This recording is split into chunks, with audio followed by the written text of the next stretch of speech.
Shri Ganesha Sharada Gurubhyo Namaha Ramaya Ramabhadraya Ramachandraya Vedhase Raghunathaya Nathaya Sitaya Pataye Namaha. Welcome to all for this session on Ramayana to chapter 42 of Ayodhya Kanda. With Rama along with Lakshmana and Sita having left for his exile, the whole Ayodhya, including the people in the palace, King Dasharatha, Kausalya, and everybody is deep in their sorrow. So long as the dust raised by the wheels of Rama's chariot could be seen, so long did the king not withdraw his gaze from the way. So long as King Dasharatha could see his beloved and most virtuous son, Sri Ramachandra, so long did he stand gazing after him, and when the dust was no more visible, the wretched monarch, stricken with grief, fell to the earth. Then Queen Kausalya, taking hold of his right hand, and Queen Kaikeyi, his left, ministered to him. The virtuous and upright king, beholding Queen Kaikeyi near him, said, O wicked queen, touch me not. I do not desire to see you countenance. You are neither my consort, nor do I desire relationship with you. Your servants are no longer my servants, nor am I their master. You who have abandoned obedience to your Lord, I now repudiate. Your hand accepted by me when circumambulating the sacred fire. This was during their marriage ceremony. While circumambulating the sacred fire, I relinquish your hand and renounce the worldly and spiritual pledges given to you in the ceremony. If Bharata, on receiving this kingdom, in case if he is satisfied, then let him not perform my obsequies, that is, the things which need to be performed post the death of the king. Queen Kausalya, torn with grief, raised the king, soiled with dust, and conveyed him to his chariot. The king, sorely afflicted, remembering his son in ascetic's garb, resembled one who has murdered a Brahmin or touches a blazing fire with his naked hand. Turning again and again towards the path that the chariot had taken, the king's countenance resembled the sun in eclipse.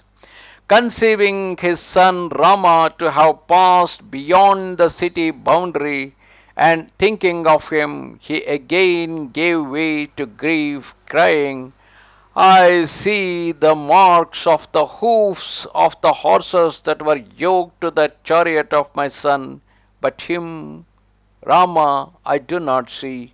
Alas, my son, who perfumed with sandal paste, slept on soft pillows, fanned by beautiful women, today sleeps beneath a tree with wood or stone for his pillow.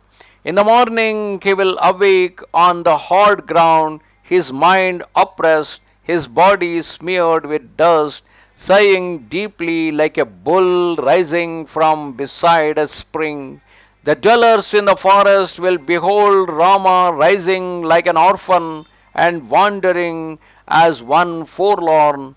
The daughter of King Janaka, worthy of every happiness, her feet pierced with thorns, hearing the roar of animals like tigers, will be struck with terror. O Kaikeyi, your ambition is fulfilled.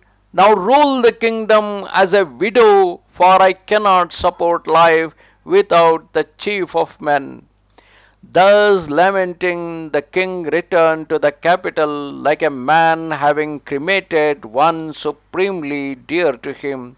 He beheld courts and houses deserted, the markets forsaken, and the temples closed, while on the royal highway only the feeble and afflicted were to be seen. Seeing the city desolate and remembering Sri Rama weeping bitterly, the king entered the palace as the sun enters a cloud. As the presence of an eagle deprives a lake of its serpents, rendering it still, so did the capital appear when Sri Rama, Lakshmana, and Sita had gone into exile. Then the king, in distress, his throat choked with grief, spoke in faint and trembling accents, "Take me speedily to the palace of Queen Kausalya, the mother of Rama. Nowhere else can I obtain peace." The attendants carried the king to the apartments of Queen Kausalya and placed him on a couch. But the king's heart could find no rest. The palace without Rama, Lakshmana, and Sita appeared to him like the sky bereft of the moon.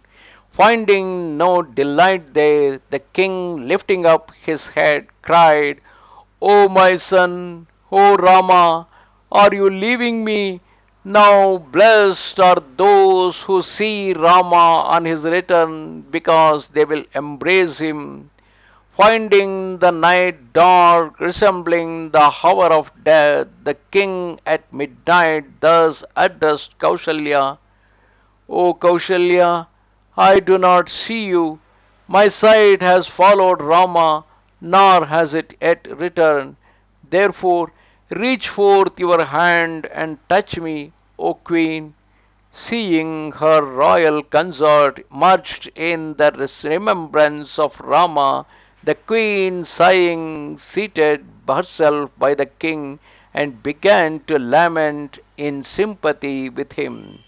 Thus ended chapter 42 of Ayodhya Kanda in Ramayana. Namaste Sharada Devi Kashmira Puravasini Twamaham Prarthaye Nityam Vidya Danancha Dehime. Goodbye.